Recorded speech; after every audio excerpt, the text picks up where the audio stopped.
Sweet.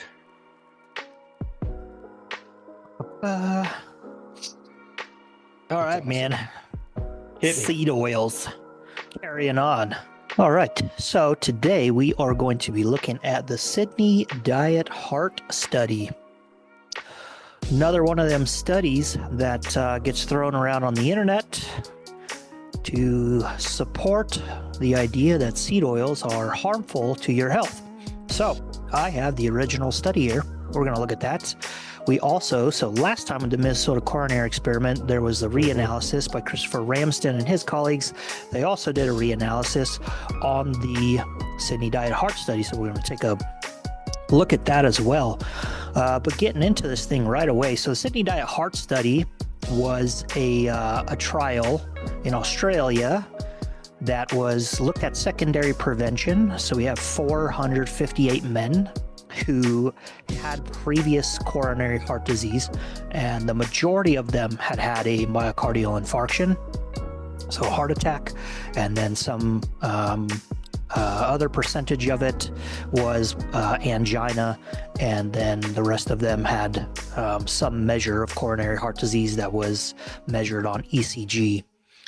And so what they did here is they took these guys who already had heart attack, they've already had angina, and prior to entering into the trial, of course, after having it, their doctors recommend they stop smoking, change their diet, do some other things. So they already had started to do those things. And they separated them, randomized them into two groups, the control group and the intervention group. Intervention was looking at saturated fat being right around 10% of energy and 15% coming from polyunsaturated fats. And then the control group was about 13.5% saturated fat and around 9% polyunsaturates. Now, survival was slightly better in the control group. However, and this is just the abstract right here, these are these old studies. So, however, multivariate analysis showed that none of the dietary factors were significantly related to survival. Prognosis was determined largely by the extent of the coronary and myocardial disease. Recreational physical activity had a strong favorable influence on survival when all other factors were kept constant. So the things that they looked at in this trial was they changed the fat of the diet on these guys, and they wanted to know what that had to do on cardiovascular mortality, all-cause mortality, those bigger endpoints. And so what they ended up finding in this trial, and this was anywhere from 2 to 7 years long. So I think the mean length of time was about 4 years. And they found diet really didn't have a huge determination on the survival of these gentlemen who previously had heart attacks and angina. Most of it had to do with how severe of a heart attack they had. That was the main finding, right? Yep. So just, to start out with, that being the main finding, it makes you wonder why a person would want to go back in time and do a reevaluation on this trial, right? When the main finding was, well, after adjusting for all these different collinearity things, we really didn't see, it was basically the severity of disease determined the survival. So that's an interesting thing to contend with, right? And so that's not the group of guys I would have worked with to try to decide the efficacy of seed oils. The authors came to that conclusion in here as well. See, so it's concluded that because of multiple changes in lifestyle, men who have had myocardial infarction are not a good choice for testing the lipid hypothesis. Weight loss, reduction in cigarette smoking, increase in physical activity, and other readjustments may well have more important beneficial effects than change in dietary lipids. So, Let's do a test and study sick people. Yeah. So, it was an interesting proposal. Like, how does this affect secondary prevention, right? So people who've already have coronary heart disease, they've already had a heart attack, how much of effect does this end up having on them? And we're going to look at some details here, but they come to find out like this actually didn't end up being a trial on diet. This ended up being a trial on basically the severity of the disease, how severe that heart attack is, and then how physically active, how much you reduce your smoking and everything else after that. And so the lipid hypothesis may be better tested in primary prevention, so before you have a heart attack rather than after. So going through what they did here for the diets, so randomize the two groups, right? And so in the quote unquote control group, there really was no dietary instruction apart from reduce calories if you're overweight, right? Mhm. But as a concession, popular medical beliefs at the time, they were allowed to use polyunsaturated margarine instead of butter if they wished. So just as you pointed out last time for the control group in the Minnesota coronary experiment, our control group here really isn't controlled. Right. These people were just allowed to eat whatever they wanted. Right. They weren't given any instructions. In the intervention group, they were given dietary advice. They were tutored individually on how to reduce fat and what foods they could use to increase polyunsaturated fatty acids. Now, interesting enough, they did supply the intervention group with two sources of polyunsaturated fat, one being safflower oil and the other one being a margarine that was made from safflower oil. However, they were given instructions on other dietary sources of polyunsaturated fats, right? And so the way they figured out how much fats and proteins and everything these guys were getting is they were assessed by interview or food logs 3 times during the first year and then twice yearly after that. And then that data was converted to mean daily nutrient intake on computer programs, right? So we don't have those nutrition logs. All we have are the nutrient profiles, basically. So what did we have? We ended up having 28 deaths that occurred in the control group and 38 that occurred in the intervention group. Overall, there were 67 deaths. 2 of them were car accidents, so they got rid of those 2, didn't include them in the analysis. So we have slightly better outcomes for the control group.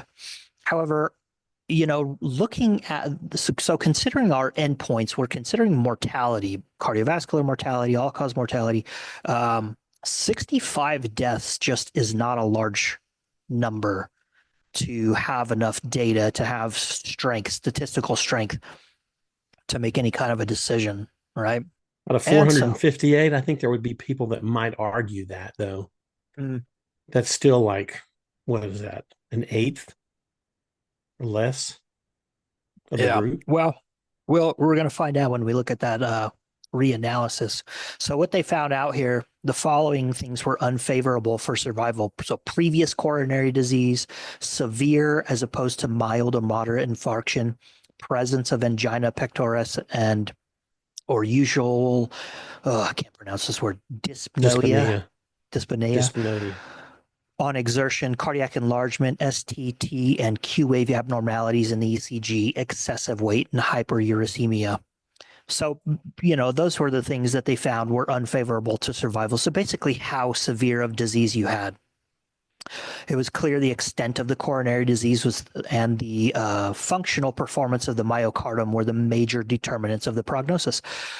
So, I mean, we have dietary stuff here. At baseline, saturated fat was about 16% for both groups. And then the intervention group changed to all the points that we made it before. And the control group, they were given some advice after having heart attacks and stuff. And so their saturated fat actually dropped by about 3%. Polyunsaturated fat increased a little bit. So, as far as being controlled, not so much. And it's apparent the difference in diet between P and F groups was smaller than we had hoped. And so when we think about the effect saturated fat might have on some of these outcomes, um, we like to think of things as, well, as my intake of something increases, of course, my risk for something else increases linearly. And that's not the effect for saturated fat. And we know that now. And so that increase in risk from saturated fat starts happening right about that 15, 16%. We start to see the risk go up. But under that, that line stays pretty flat. So the difference between the two groups in saturated fat, as the authors are saying right here, probably, it was less. The difference between those fats was less than they had hoped for. And it was unlikely to show significant advantage for the F group in the numbers studied. There was a trend towards better survival of those with the lowest levels of serum cholesterol, but it didn't quite reach the 5% level of significance. And clearly what was planned as a test of the lipid hypothesis became a multifactorial study. Both the number of subjects and the duration of the study may have been insufficient. And they go on somewhere in here to say that, this difference in fats, the difference in the diet wasn't enough to see a difference. And they, hypothesized that maybe like a more traditional Japanese diet versus that control diet probably would have been a better diet to try to assess it within the number of participants that they had. So that's the other thing, the number of participants, right? Right. Absolutely. So overall, they found the main factor on survival of this was basically the severity of disease. So going into this reanalysis here, Christopher Ramsden and them, here's what people like to hang on to, our conclusion. However, clinical benefits of the most abundant polyunsaturated fatty acid, omega-6 linoleic acid, have not been established. In this cohort, substituting dietary linoleic acid in place of saturated fats increased the rates of death from all causes, coronary heart disease, and cardiovascular disease. An updated meta-analysis of linoleic acid intervention trials showed no evidence of cardiovascular benefit. Now, people on the internet run away with this conclusion. So I've highlighted and I've read no evidence of cardiovascular benefit, and people will take that as to say, therefore, this trial or these trials that they've included show harm. That is not what this conclusion says. Right. Absolutely. Their conclusion is they show no evidence of benefit. They didn't show. It doesn't say that it shows evidence of harm. Right. So first thing, people run away. All right. And so they give you a brief overview here on what the Sydney Diet Heart Study was. We already looked at that from 1966 to 1973. And they looked at the effects of replacing saturated fatty acid with linoleic acid from safflower oil. I'm going to be reiterating linoleic acid from safflower oil several times here. Intervention group, they go on to talk about the food restrictions, the advice that they got. And to achieve these target interventions, participants were provided with liquid safflower oil or safflower oil polyunsaturated margarine. And the interesting thing that we have about this trial is we know the brand of margarine. Oh, good. We get to look at numbers. Miracle brand margarine. So keep that in the back of your mind for later. And control group received no specific dietary instructions. And so there was some change in diet for those people, right? So our control group is really not a control group. So this is basically,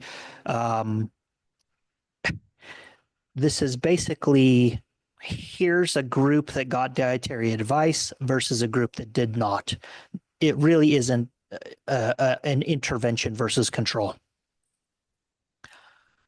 So what Christopher Ramsden and his colleagues found was an increase of 5% of food energy from linoleic acid predicted 35% and 29% higher risk of cardiovascular death and all-cause mortality.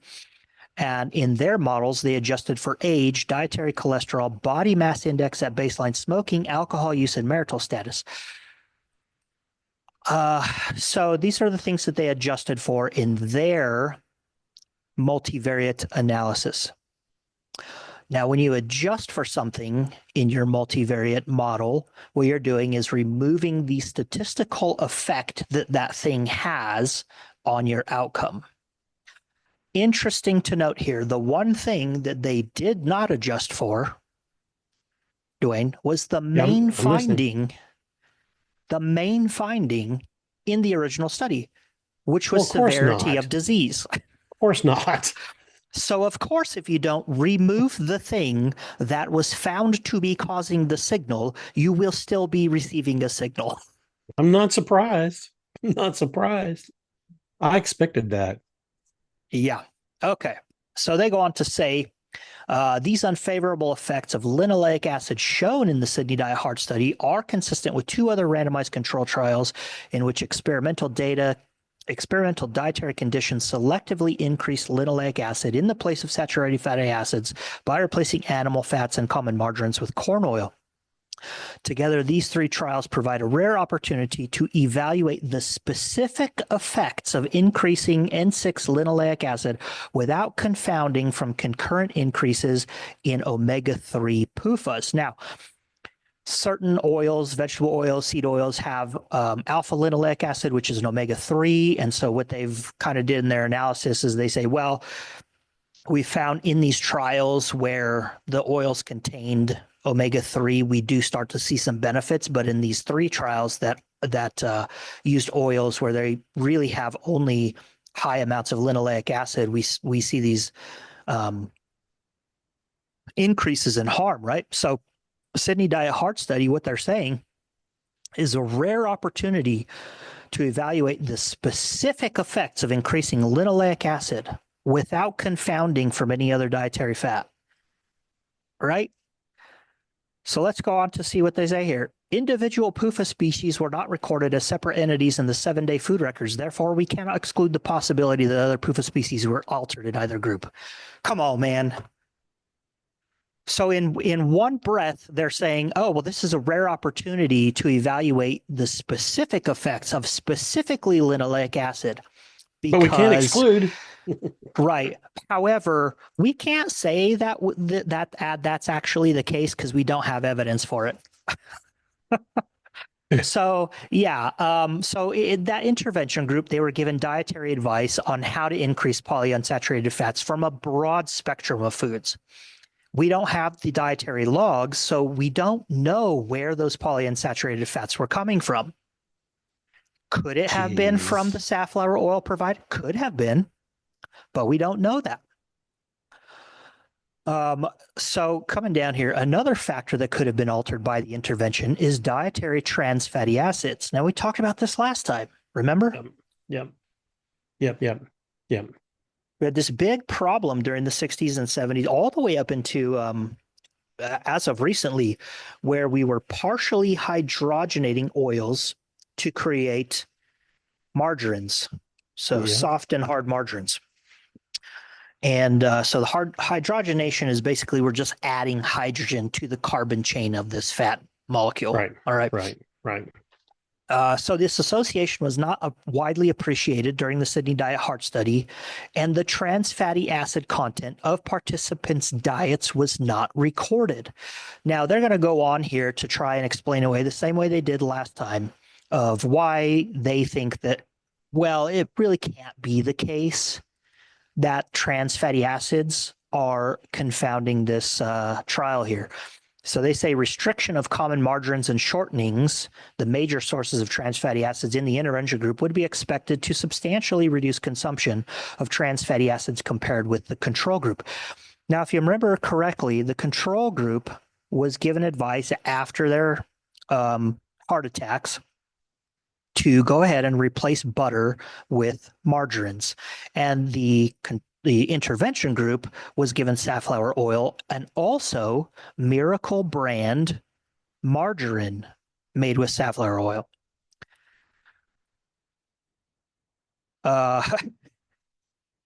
So they're trying to say, well, because we've removed all these others and they just got this one, that probably would have reduced the amount of trans fatty acids that they were getting. I don't think that you can make that case, right? You're just speculating right there at that point.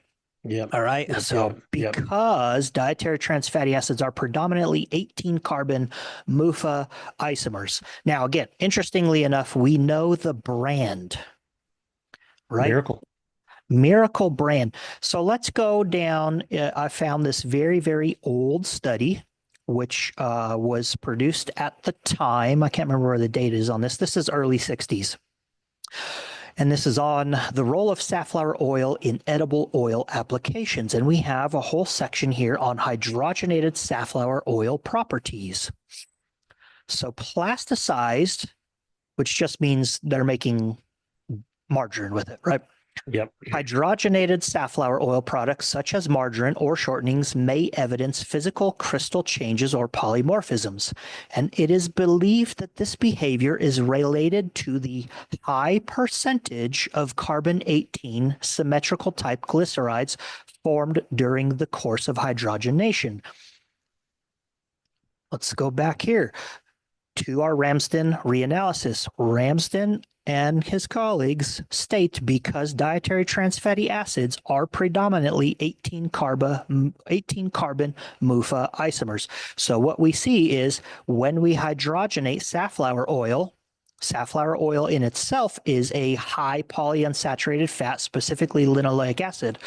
Once it goes through the hydrogenation process, those polyunsaturated fatty acids are converted to monounsaturated fatty acids.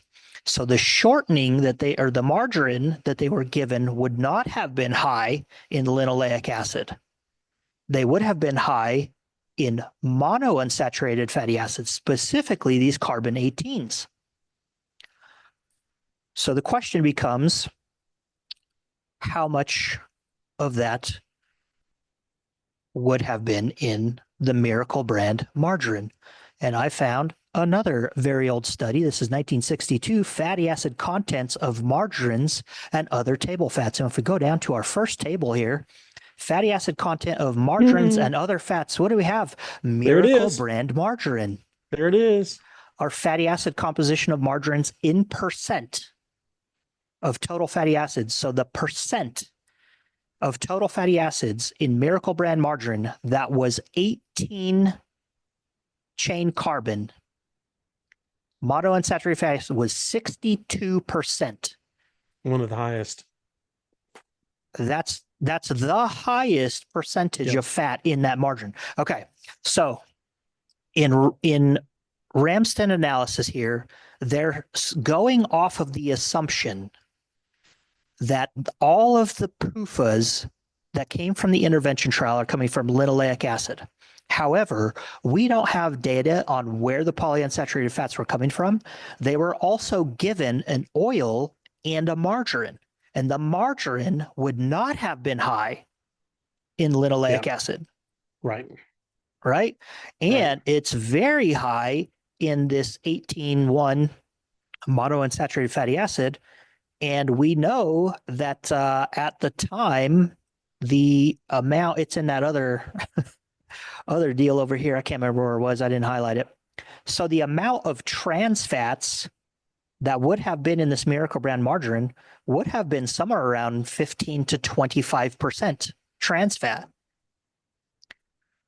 Now, given that this happened in Australia in the 60s and 70s, I would speculate that they probably did not use a ton of safflower oil.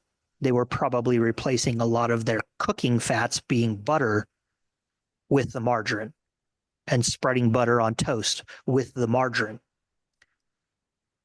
So it's a very real possibility that this intervention group was confounded by trans fatty acids. Agreed. Wow. Yep. And so this reanalysis is really what has brought the Sydney Diet Heart Study to the forefront. This is what most people online are using to prop up the idea that seed oils are harmful for you. And as we can see, like they have to start from the assumption that this was high in linoleic acid. And as we went through it, there's no way to know that. There's so many possible confounding variables. Yeah. Yeah.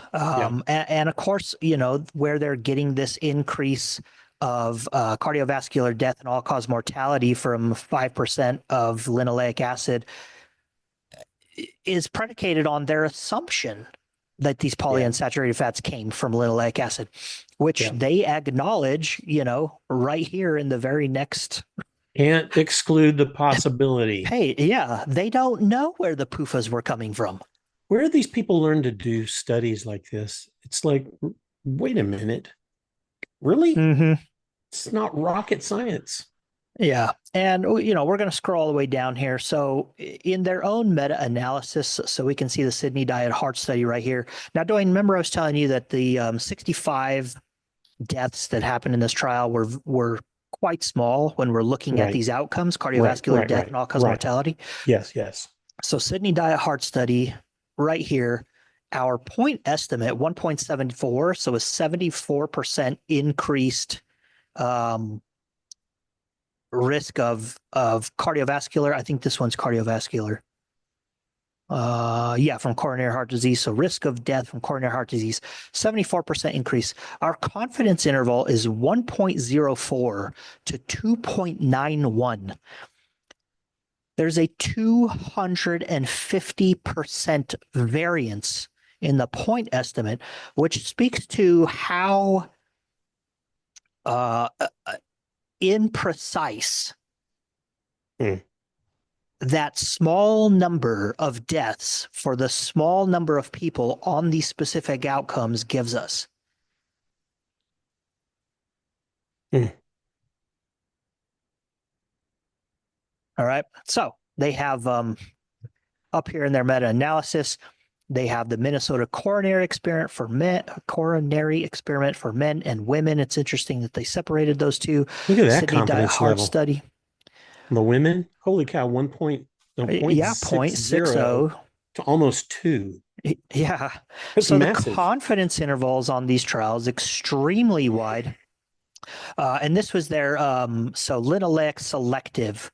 So these are supposed to be the experiments where it's only linoleic has not confounded by these omega-3s, right? And so if their intervention didn't have omega-3s, their polyunsaturated fats are only coming from linoleic acid, which we just saw in Sydney Diet Heart Study, you can't say is the case.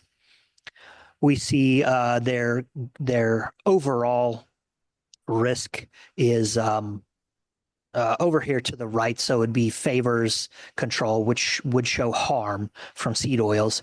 And again, their confidence interval is 0.99 to 1.79. It's a little wide, all right. And then is the rose corn oil included in that? Look at that confidence interval.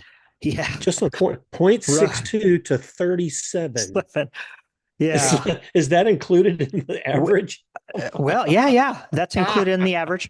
So I mean, guess which trial here in this meta-analysis is holding most of the weight to bring that overall,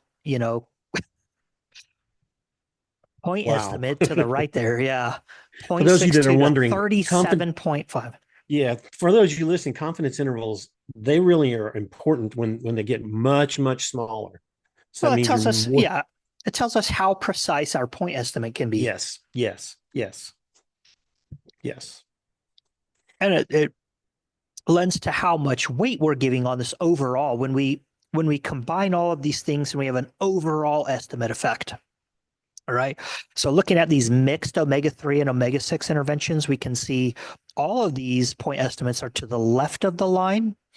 And that confidence interval still wide, but not as wide as up here, right? 0.64 to 1.03. And then when we include all the trials over together, it's just dead on the null. Zero effect. When we include all of these trials, zero effect. So people are just walking away. And then the same thing on this one's all-cause mortality. No, this one's cardiovascular death. Basically the same thing, right? Overall, when we include all these trials, just bang on the null. Just they're finding no effect here from these. So, if you wanted to run away with these meta-analysis, you could basically say that consuming these seed oils has no effect. It's not beneficial. It's not harmful. But that's not where people will take it. So that's that for the Sydney Diet Heart Study. Again, just like the Minnesota coronary experiment, they designed a fairly good trial, and then the way it was executed, it's in free living conditions. You don't have any idea what people were eating to get those fats, where they were coming from. And it ended up being a multifactorial. They wanted to see the effects of polyunsaturated fat, replacing saturated fat with polyunsaturated fat. And it ended up being a trial, a multifactorial trial. Most likely is highly confounded by the amount of trans fat in that Miracle brand margarine. Yes. However, even if I wanted to make a case against trans fats, I would not pick this study because there's so many other right. So we can speculate that trans fats confounded this. However, I don't have the data to prove that. I still wouldn't pick this if, even if I wanted to show trans fats are harmful, I still wouldn't use this trial. If you want to make your argument, people, come out with a different trial. Show us something different. Show us something different. Yep. So we're gonna keep going through. So Ramsden, you've seen through the last two meta-analyses, has some selective trials. We're going to look at those, and then we're going to look at the flip side in the weeks coming. So Sydney Diet Heart Study, no, there's just nothing there to draw conclusions on. It probably just, just like the Minnesota coronary experiment, just needed to be put in a drawer, filed away, and, never seen again. There you go. All right. Well, hope cleared some things up for you people. Hope some minds were blown. And we'll see you guys next time. Coach Lambie and Dwayne out. There you go. Doesn't tear you apart anymore. I dare you to put that on there. I know we're recording right now. So yeah. Hello from the outside.